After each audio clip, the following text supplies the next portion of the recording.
Bab 218, Yabai harus lebih berani, cegah dia mencapai negara bagian pusat. Gu Changge hanya tinggal di kota Duanbei selama 2 bulan sebelum pergi.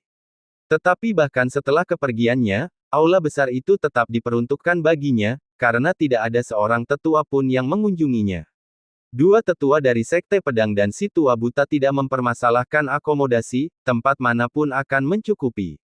Akan tetapi, pada akhirnya mereka adalah kekuatan terkemuka dari negara bagian pusat dan berada di wilayah yang sama dengan leluhur.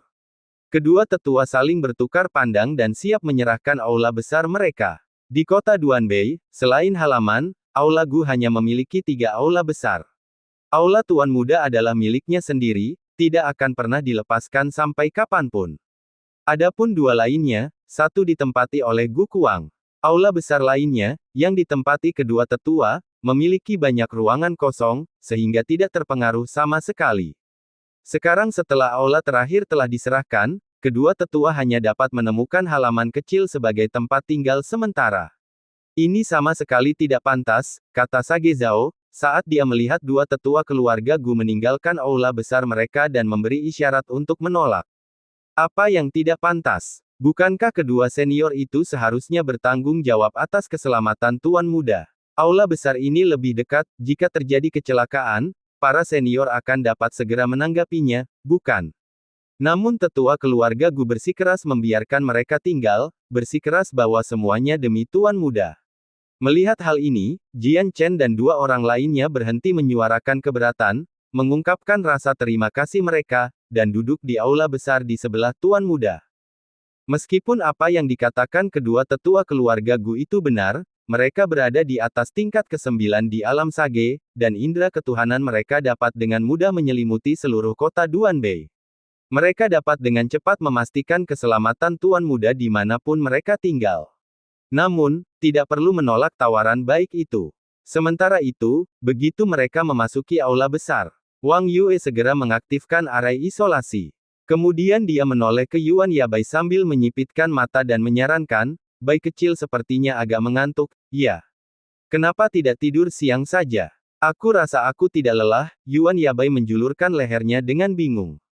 "Jika kamu tidak berperilaku baik, kamu tidak akan dibawa keluar lain kali."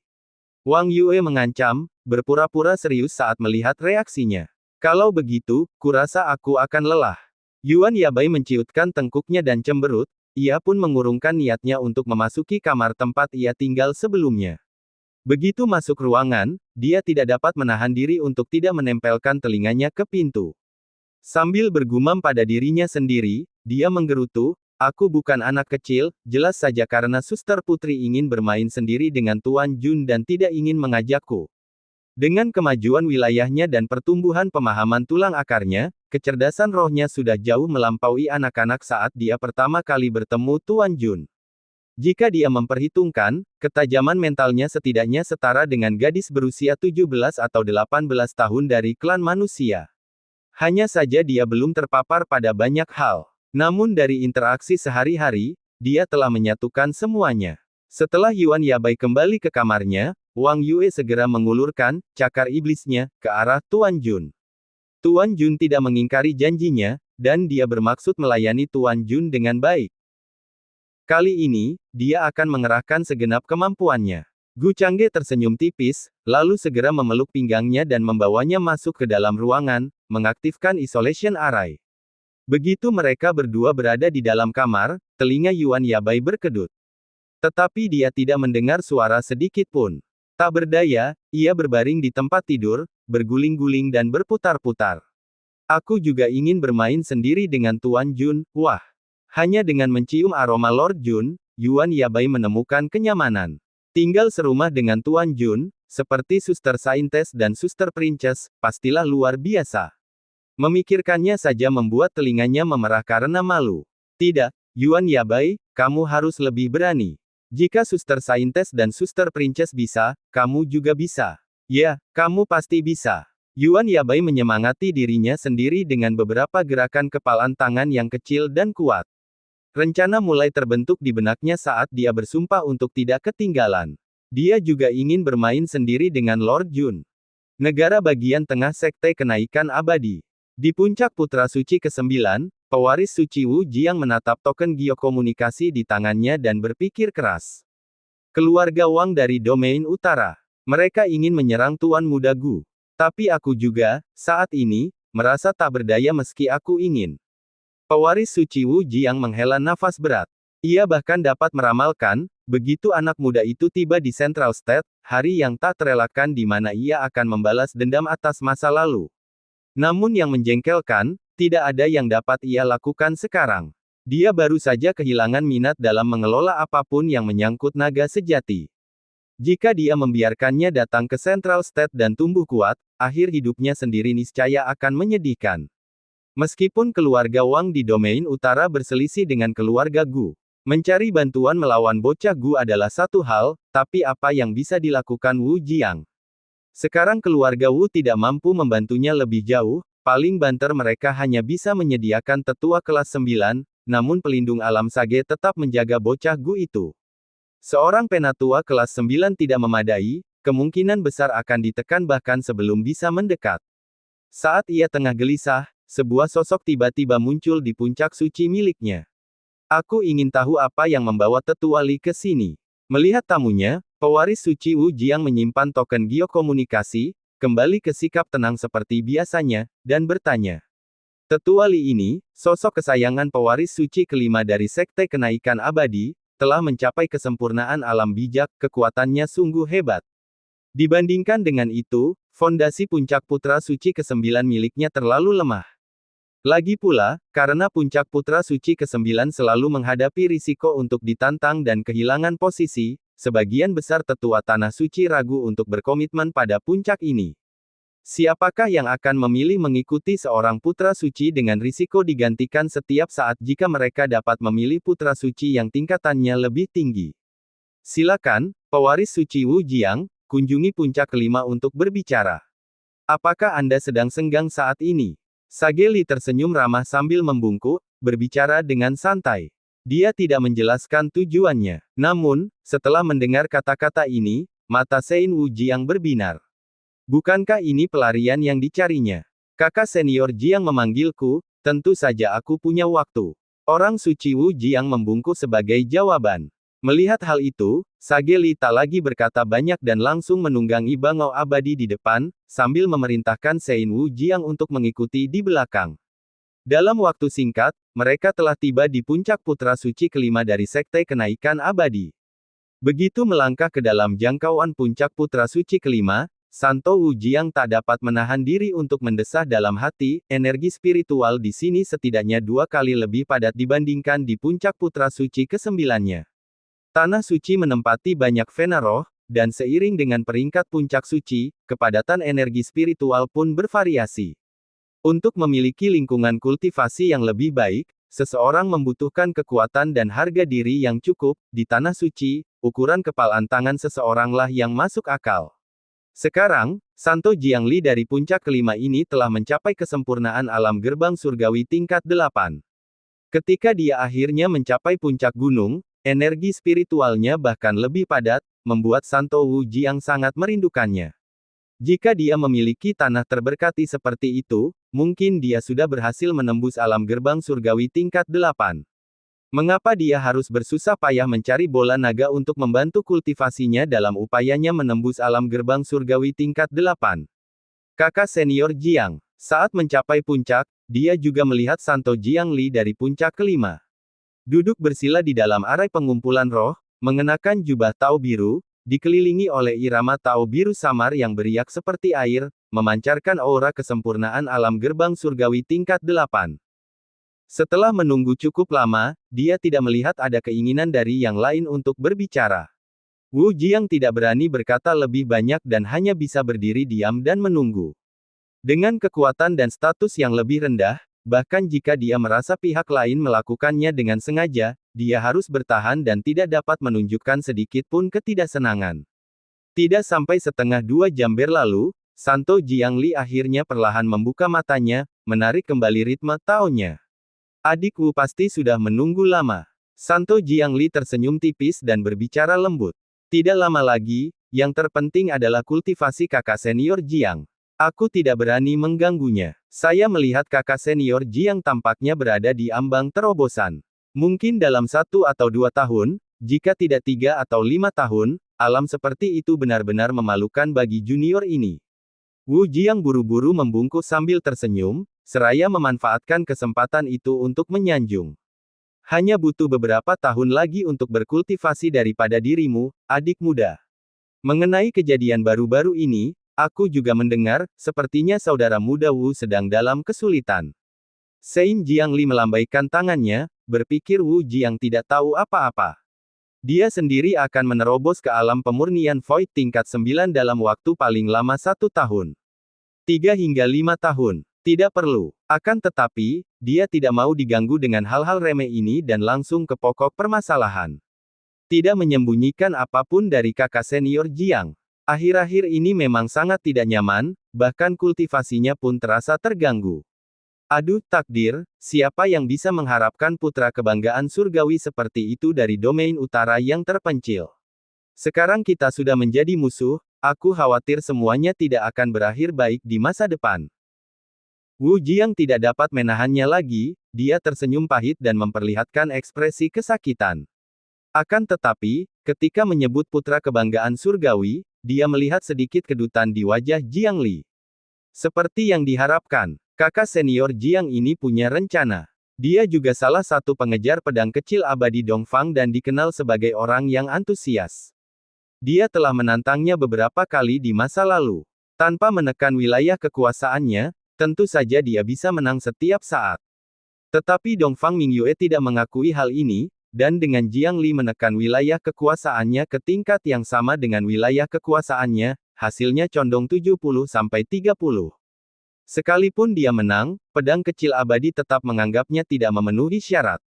Memiliki keuntungan dalam menekan kerajaan tetapi tidak memperoleh kemenangan penuh, bagaimana mungkin dia bisa menikahinya, sang pedang abadi. Bahkan Santo Jiang Li telah menyatakan bahwa ia hanya akan menikahi Dongfang Mingyue dalam kehidupan ini. Sekarang, Dongfang Mingyue telah mengumumkan di negara bagian tengah bahwa dia telah memiliki pasangan Tao, yang pasti merupakan pukulan besar baginya. Dan disinilah kesempatannya sendiri berada. Hehe, pada akhirnya, itu hanya tanah tandus di domain utara. Apa pentingnya jika seorang jenius muncul? Jika dia meninggal, bakatnya tidak ada gunanya. Santo Jiang Li mencibir, terutama menekankan kata jenius. Bagaimana mungkin seorang anak dari wilayah utara yang miskin dapat bersaing dengannya? Bahkan jika dia memiliki bakat tubuh Dao, lalu kenapa?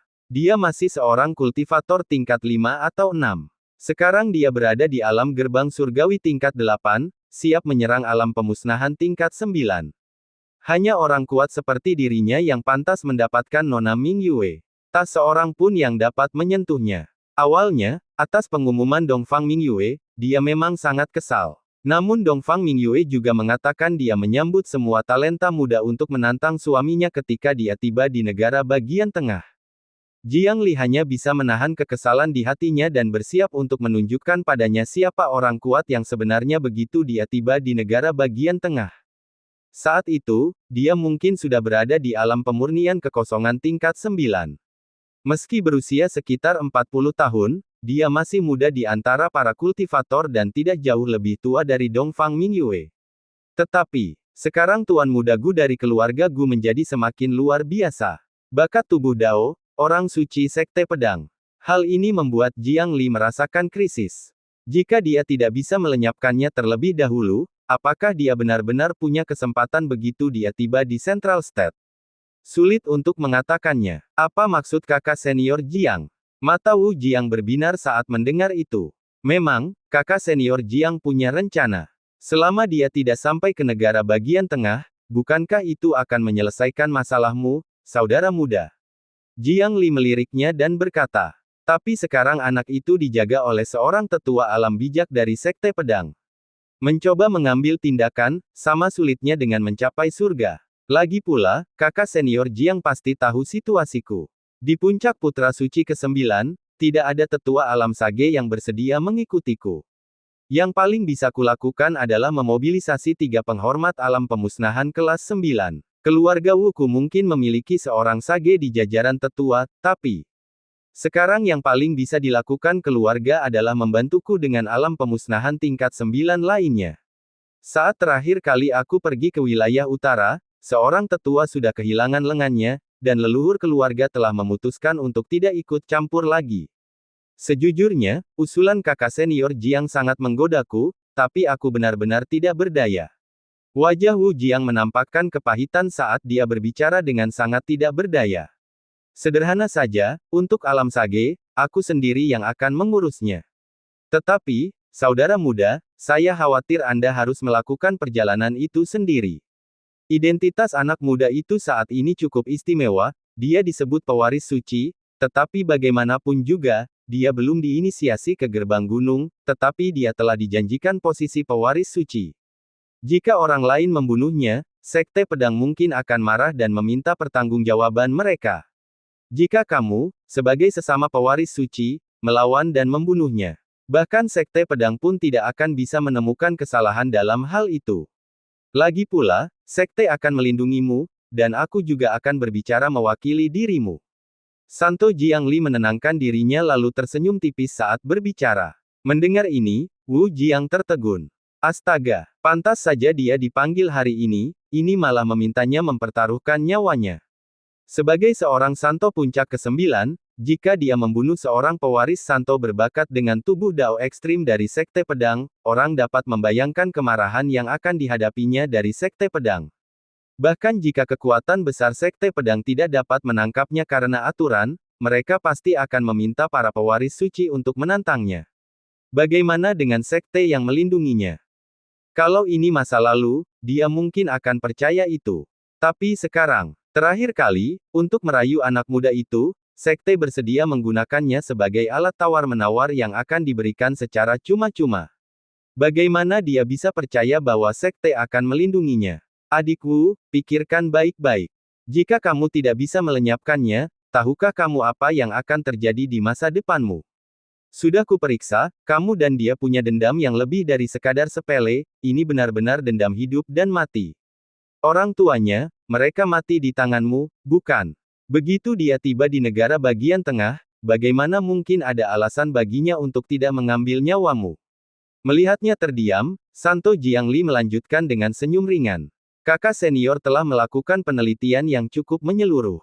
Wu Jiang tersenyum pahit, tidak menyangka kalau kakak senior Jiang bisa mengungkit kejadian masa lalu itu. Jadi, adik muda, kamu hanya punya satu taruhan. Aku bertaruh bahwa Sekte akan melindungimu, paling buruk kau bisa membuat keluarga Wu membayar sejumlah harga untuk meredakan amarah Sekte Pedang. Bagaimanapun juga, kamu masih bisa menyelamatkan hidupmu. Jika kamu membiarkannya seperti ini, begitu dia datang ke Central State, kamu tidak akan punya kesempatan lagi. Santo Jiangli terus menggoda. Tetapi apa yang dikatakannya itu semuanya benar. Setiap kata yang diucapkannya menghantam hati Sein Wu Jiang bagai pukulan berat. Itu membuatnya mengerutkan kening dan membuatnya tidak dapat mengambil keputusan. Hal ini, jika dilakukan, kemungkinan besar bisa merenggut nyawanya. Namun jika tidak dilakukan, itu pasti akan merenggut nyawanya. Pada akhirnya, dia hanya bisa memasang wajah muram dan menghela napas panjang. Semuanya tergantung pada instruksi kakak senior Jiang, aku bersedia meringankan kekhawatiran kakak senior Jiang. Ah, itu tidak benar. Saya hanya khawatir kalau saudara muda akan mendapat balasan dendam di masa depan, itu sebabnya saya menawarkan bantuan.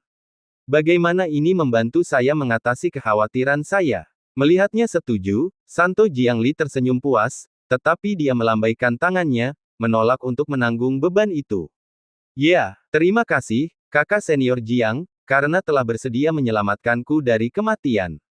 Jika suatu hari Sekte memutuskan untuk menyerahkanku, aku harap kakak senior Jiang bisa mengucapkan beberapa patah kata untukku. Wu Jiang merasa enggan dalam hatinya, tetapi dia hanya bisa mengikuti kata-katanya.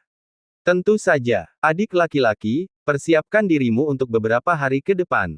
Aku akan mengatur seseorang untuk pergi ke wilayah utara bersamamu. Pada saat itu, kamu tidak perlu khawatir tentang alam sage. Sebaliknya, adik muda, kamu tidak boleh ceroboh dan meremehkan lawanmu hingga akhirnya mati di tangan anak muda itu. Bagaimanapun, dengan tubuh Dao ekstrim, kekuatannya pasti jauh melampaui seorang kultivator biasa. Santo Jiang mengangguk sedikit seolah menyetujui permintaannya, tetapi apakah dia benar-benar akan memohon padanya di masa mendatang, itu masih harus dilihat. Hehe, kakak senior, tenang saja, meskipun kekuatanku tidak sekuat milikmu.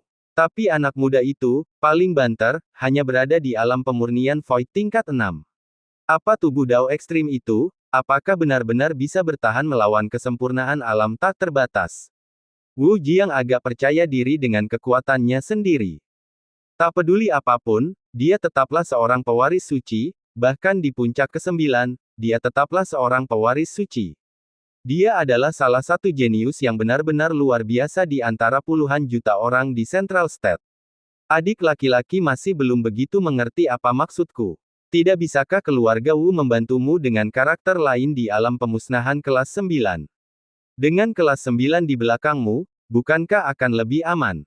Sein Jiangli menyadari kesalahpahamannya dan tidak bisa tidak memberinya petunjuk. Tiba-tiba, mata Wu Jiang berbinar. Dipahami. Apakah kakak senior punya instruksi lain? Jika tidak ada hal lain, saya permisi dulu untuk melakukan persiapan terlebih dahulu. Dan juga untuk menghubungi keluargaku mengenai hal ini. Mengikuti apa yang disarankan Santo Jiangli, dia sebenarnya bisa meminta bantuan tetua kelas 9 dari keluarganya, selama dia tidak menampakkan dirinya. Meskipun dia tampak percaya diri, sejujurnya, dia tidak sepenuhnya yakin dalam menghadapi tubuh Dao ekstrim. Anak muda itu sebelumnya berhasil lolos dari cengkeraman kelas 9, yang cukup aneh. Namun dengan kehadiran siswa kelas 9, hanya perlu mengikat partner kuat lawan. Dia pasti akan hancur. Terakhir kali itu hanya karena mereka tidak punya cukup waktu, yang memungkinkan dia melarikan diri, dan mustahil baginya untuk benar-benar memiliki kekuatan untuk menghadapi kelas 9. Setelah beberapa hari, aku akan memberi tahu saudara muda, kata Santo Jiangli sambil melambaikan tangannya dan memberi isyarat agar dia pergi. Setelah dia pergi, Sage Li, yang sedari tadi terdiam, tak dapat menahan diri untuk tidak mendesah dan berkata, pewaris suci, apakah kamu benar-benar ingin melakukan hal sejauh itu demi seorang wanita? Jika aku tidak bisa bersatu dengan Nona Ming Yue sebagai pasangan Tao, hatiku tidak akan tenang, dan aku bahkan mungkin tidak stabil ketika aku menghadapi kesengsaraan di atas kelas 9 di masa depan. Orang suci Jiangli menatapnya dalam-dalam dan berkata dengan sangat serius.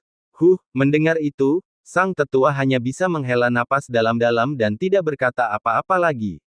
Ia hanya berharap agar ia tidak mendatangkan malapetaka pada dirinya sendiri. Dalam hatinya, dia bergumam pada dirinya sendiri, anak muda memang terlalu impulsif, memusuhi seorang jenius dengan tubuh Dao ekstrim demi seorang wanita, untung saja, orang itu belum dewasa, dan jika dia dihabisi saat masih bayi, itu justru akan menjadi hal yang baik bagi sekte kenaikan abadi. Ini juga sebabnya dia tidak terlalu menghentikannya. Kegagalan sekte kenaikan abadi dalam merekrut seorang jenius seperti itu dan membiarkannya pergi ke sekte pedang telah menyebabkan para tetua sekte kenaikan abadi merasa sangat tidak nyaman. Jika mereka bisa menghabisinya saat masih bayi, itu bukan hal buruk bagi sekte kenaikan abadi, dan bagaimana cara meredakan amarah sekte pedang. Paling buruknya, mereka bisa saja menyerahkan pewaris suci ke-9 itu, disertai kompensasi remeh, yang tidak akan terlalu berarti. Bab 219, Aroma Suami, Pewaris Suci Wu Jiang berangkat.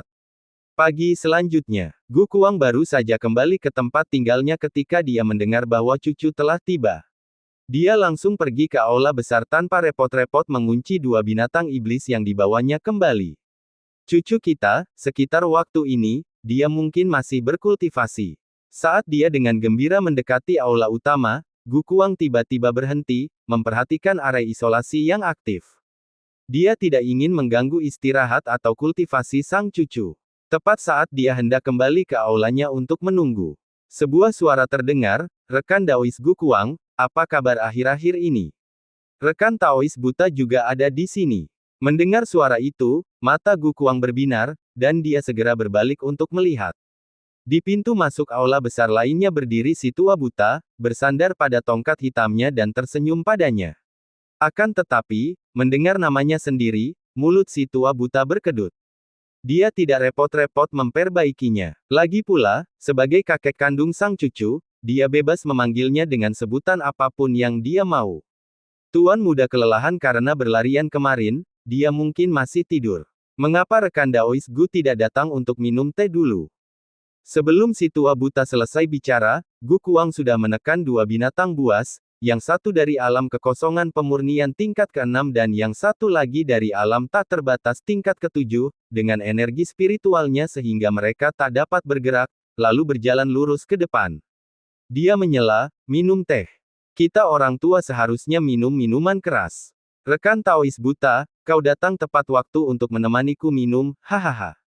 Begitu masuk ke dalam aula dan merasakan kedatangan Gu Kuang. Kedua tetua sekte pedang juga berdiri dan membungkuk sedikit, rekan Taois Gu. Hehe, kalian berdua telah bekerja keras. Untung saja, aku masih punya anggur rohani yang diberikan cucu kepadaku sebelumnya, kamu mungkin ingin mencobanya. Melihat dua kekuatan besar alam petapa mengikuti sang cucu, Gu Kuang sangat gembira. Dengan adanya mereka berdua, setidaknya dia tidak perlu khawatir sang cucu akan diganggu oleh seseorang dari alam pemusnahan kelas 9 seperti terakhir kali. Tapi sekarang, dia tidak begitu yakin dengan kekuatan sang cucu. Namun, Gu Kuang merasa bahwa sang cucu sekarang mampu menandingi seseorang dari alam gerbang surgawi tingkat 8 dan tidak akan lemah. Oh! Merupakan suatu kehormatan untuk meminum anggur rohani yang disiapkan oleh Tuan Muda. Mereka berdua sangat sopan dan tampak tersanjung. Jika itu adalah kultivator alam pemusnahan tingkat 9 yang lain, bahkan seseorang seperti si tua buta yang telah mencapai kesempurnaan, di mata mereka yang telah melewati kesengsaraan surgawi ke alam bijak, akan ada perbedaan yang sangat besar. Tapi kalau itu menyangkut Tuan Muda, lain ceritanya. Ini bukan tentang kerajaan. Setelah mereka minum beberapa saat, Jian Chen tiba-tiba mengeluarkan kendi anggur spiritual dari cincin luar angkasa miliknya. Sambil terkekeh, dia berkata, rekan Taois Gu, cobalah minuman abadi surgawi yang kubawa dari sekte pedang kita dan katakan padaku apakah itu sesuai dengan seleramu. Melihat kejadian ini, baik si tua buta maupun Resi Zhao tak kuasa menahan diri untuk membelalakkan mata mereka. Astaga, dia tidak menyangka Sage Jian Chen juga seorang pecinta minuman keras. Pemabuk abadi surgawi ini diseduh dengan buah roh surgawi tingkat rendah, dan mutu anggurnya telah mencapai tingkat surga. Bagi seorang kultivator, meminum ini bahkan lebih baik daripada mengonsumsi material surgawi dan harta duniawi yang setara. Enak sekali. Akan tetapi, poin sekte yang dibutuhkan untuk pertukaran itu jauh melampaui poin untuk buah roh peringkat surgawi, dan bahkan harga sebotol anggur ini hampir sama dengan sebotol ramuan rendah peringkat surgawi. Penatua Jian Chen benar-benar tahu cara hidup mewah. Hanya sebotol minuman abadi surgawi ini saja nilainya hampir 1000 batu roh kelas atas. Orang bijak Zhao tidak dapat menahan rasa takjubnya. Tepat saat Gu Kuang hendak meraih kendi itu, setelah mendengar ini, dia menarik kembali tangannya. Sebotol anggur senilai hampir 1000 batu roh kelas atas. Nilainya puluhan kali lipat lebih mahal daripada anggur rohani yang diambil cucu dari gudang harta karun untuknya. Hehe, tidak apa-apa. Hanya 2 tugas sekte yang akan menyelesaikannya. Itu bukan masalah besar. Mengapa begitu rendah hati, rekan Daois Gu? Setelah itu, Jian Chen membuka tutup botol yang tersegel.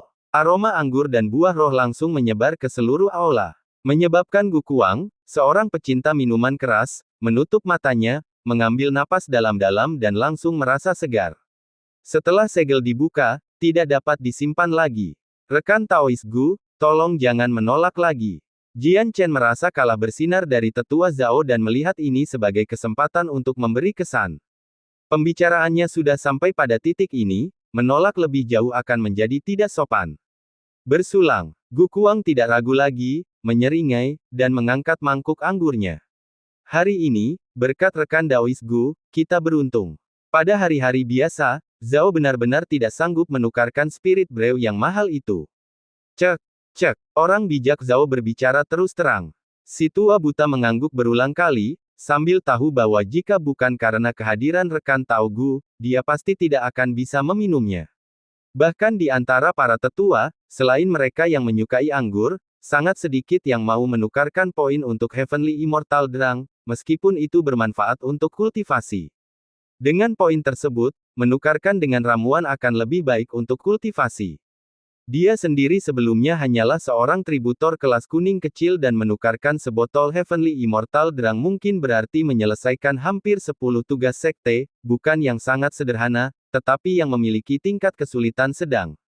Ngomong-ngomong soal itu, mengapa kau membawa kembali dua binatang iblis? Apakah kamu berencana untuk menjinakkan mereka? Tapi melihat kedua binatang ini, mereka sepertinya tidak cocok untuk dijinakkan. Saat minuman terus berlanjut dan percakapan mengalir, orang bijak Jian Chen menunjuk ke arah istana dengan rasa ingin tahu. Ah, aku hanya menangkap mereka dengan santai untuk bersenang-senang. Biarkan sang cucu membantai mereka saat dia bangun untuk melatih keterampilan ilahinya, itu akan tepat. Gu Kuang terkekeh, dengan santai menepis pertanyaan itu, lalu mengangkat mangkuknya dan berkata, "Mari, aku bersulang untukmu, rekan Daois. Saat kita sampai di Sekte Pedang Negara bagian tengah, tolong jaga cucu kita dengan baik." Perihal rahasia cucu tertuanya, tentu saja dia tidak akan membocorkannya sedikit pun. Sekalipun hal itu tidak diucapkannya di hadapan sang leluhur pada hari itu, dia akan tetap diam saja sekalipun sang leluhur sendiri yang menanyakannya. Aku tidak berani, aku tidak berani. Jian Chen dan rekannya buru-buru mengetukkan cangkir mereka. Berbicara soal perawatan, begitu mereka benar-benar tiba di Sekte Pedang, pewaris sucilah yang akan menjaga mereka berdua. Satu kata dari Santo Pewaris dapat memainkan peranan yang sangat penting. Dia bahkan dapat membantu mereka mendapatkan banyak manfaat yang sulit mereka peroleh sendiri. Orang tua itu kembali. Gu Changge sibuk sepanjang malam, tertidur lelap hingga tengah hari, baru bangun setelah cukup tidur.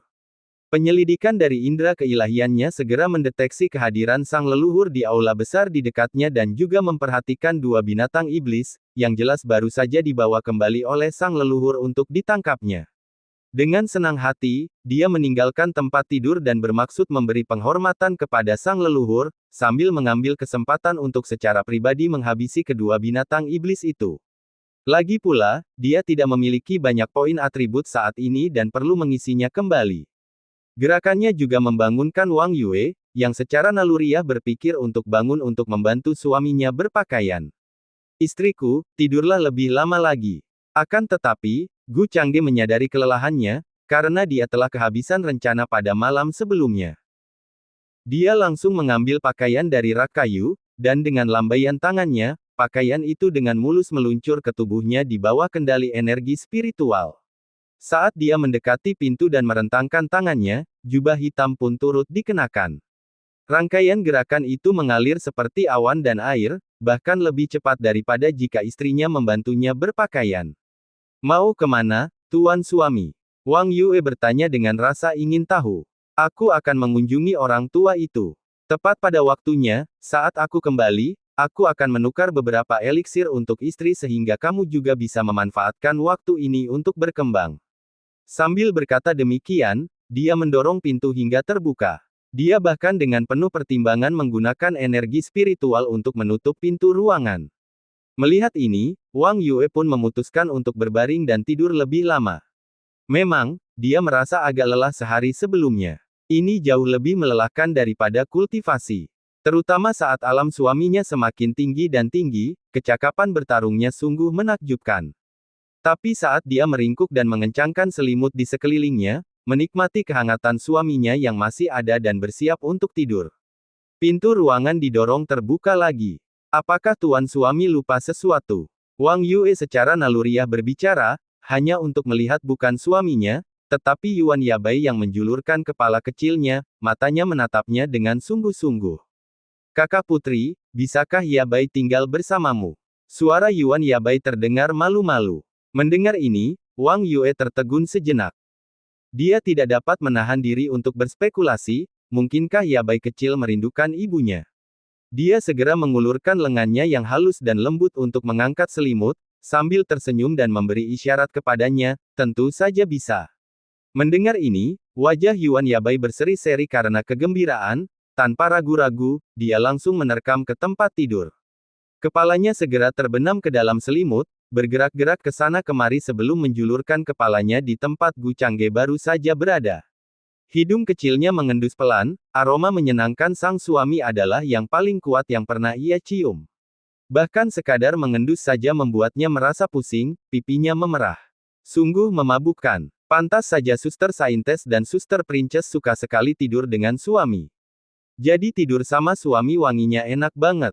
Wang Yue, yang mendengar dia mendengus pelan dan mengira itu isak tangis, meski dia tidak melihat air mata, tetap memeluk dan menariknya mendekat. Dengan lembut dia membelai kepalanya. Gerakan yang tiba-tiba ini membuat tubuh Yuan Yabai menegang, namun dia segera rileks. Dan matanya menjadi cerah. Saudari putri juga memiliki aroma suami, dan aromanya juga harum. Tidurlah, anak kecil. Semua masalahmu akan hilang begitu kamu bangun dari tidur yang nyenyak. Merasakan dia menarik napas lembut melalui hidungnya dalam pelukannya, Wang Yue berbicara lembut dan menutup pintu kamar dengan energi spiritual. Dia mengusap punggungnya dengan lembut, membantunya tertidur nyenyak. Di bawah sentuhan lembutnya, Yuan Yabai segera mulai bernapas dengan teratur, tidur dengan sangat nyenyak. Itu adalah tidur termanis yang pernah dia alami. Namun yang jelas bukan karena aroma menenangkan dari Wang Yue, melainkan karena aroma yang amat menenangkan dan memabukkan. Seolah-olah itu adalah bahan surgawi dan harta duniawi yang paling harum di dunia.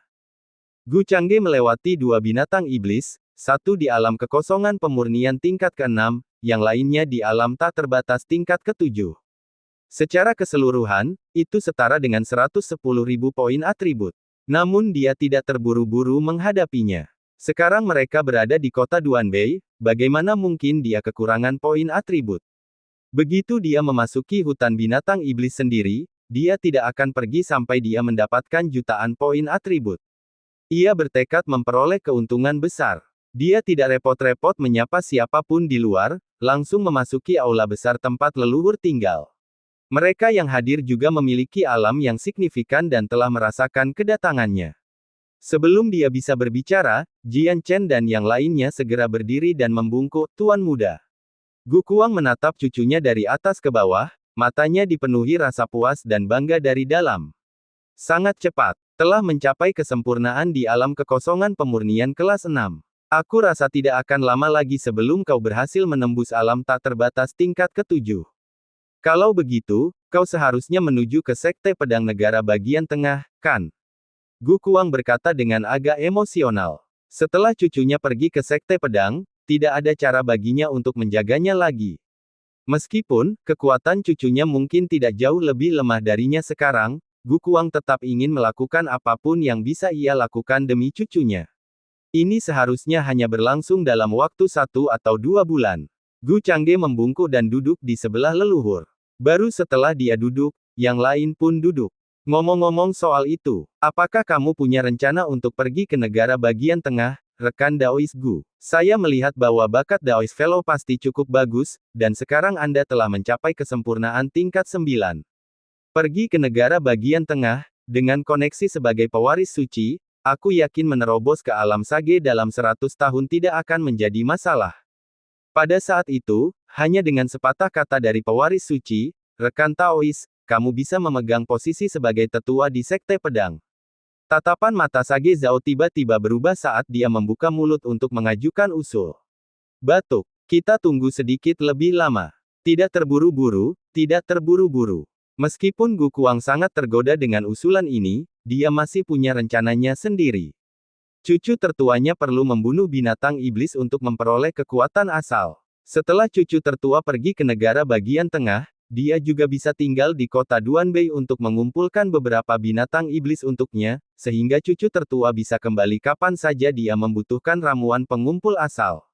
Sedangkan untuk dirinya sendiri, suatu ketika cucu tertua telah membuat namanya terkenal dan dihormati di keempat penjuru negara bagian tengah.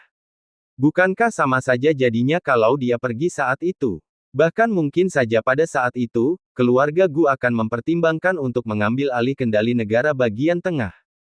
Gu Changge juga menemani tuan tua itu minum 2 mangkuk anggur sebelum berkata, sebelum meninggalkan wilayah utara, aku berencana untuk menghabiskan waktu di hutan binatang iblis.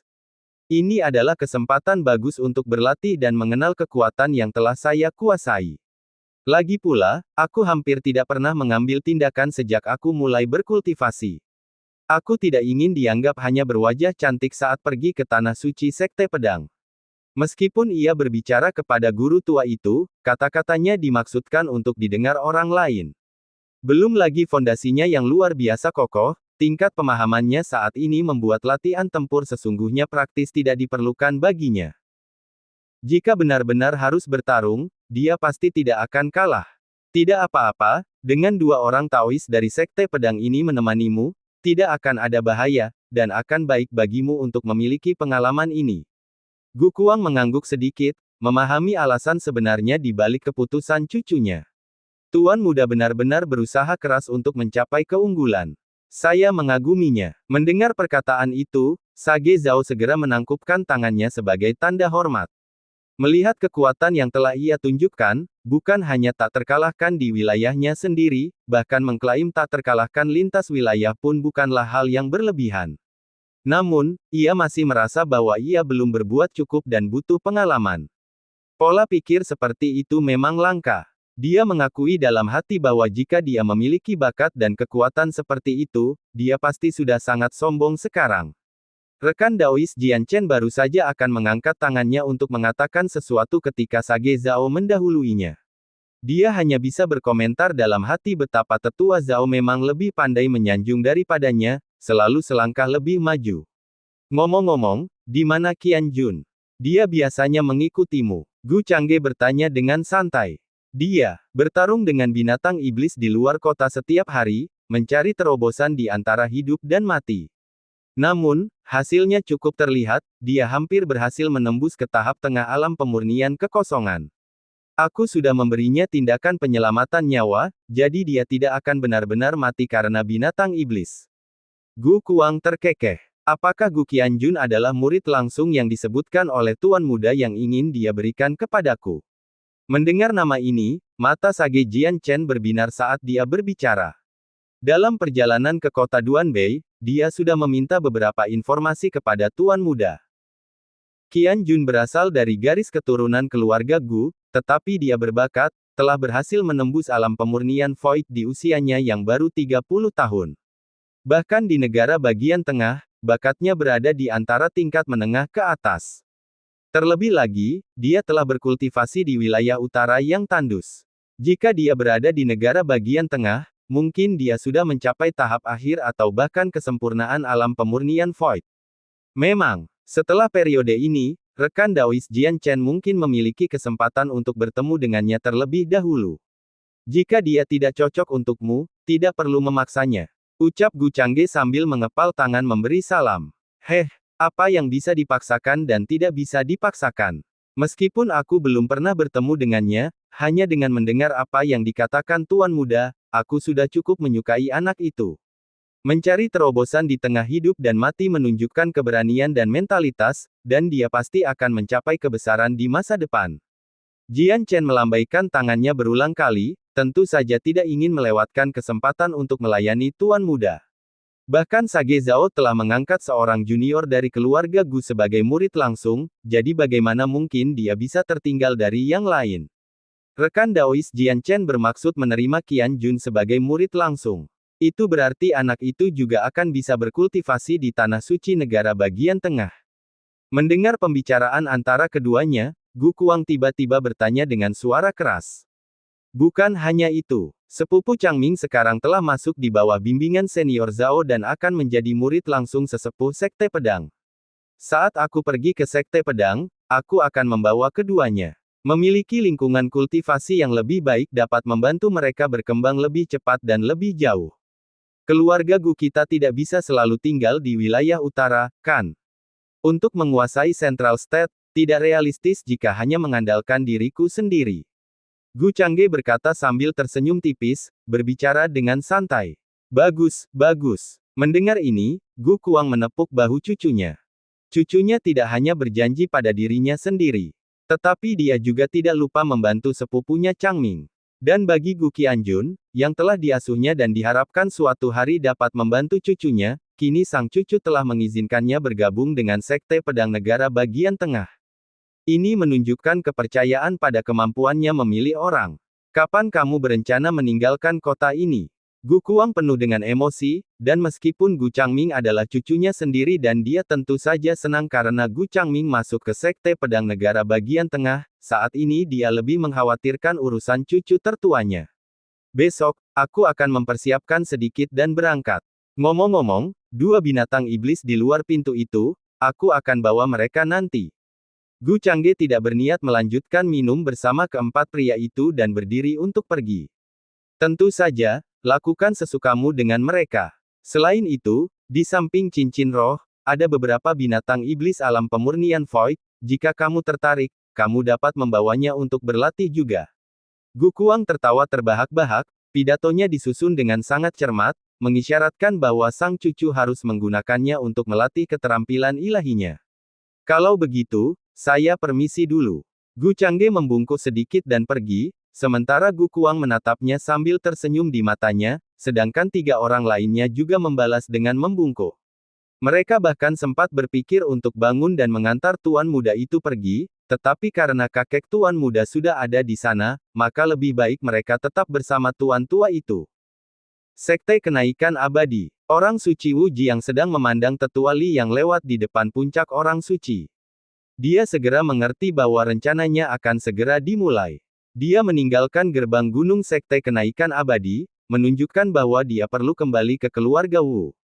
Sebagai seorang pewaris suci, kepergiannya tentu tidak menimbulkan terlalu banyak pertanyaan. Namun, tujuannya bukanlah keluarga Wu melainkan domain utara. Yang menemaninya juga adalah kekuatan besar alam pemusnahan tingkat 9 dari keluarga Wu. Aku hanya ingin tahu apakah kakak senior Jiang bisa diandalkan. Meskipun pewaris suci kelima, Jiang Li, berkata bahwa dia tidak perlu khawatir tentang alam sage, namun dia belum melihat alam sage lain selain tetua Li itu. Dan bahkan Penatua Li tidak bepergian bersamanya. Mereka berencana untuk bertemu begitu mereka tiba di domain utara, dengan tujuan untuk menghindari menarik perhatian Sekte Pedang. Begitu Sekte Pedang menyadari seseorang tengah mengincar anak ajaib mereka yang baru diakui, bahkan pewaris suci kelima, Jiang Li, tidak akan punya pilihan lagi.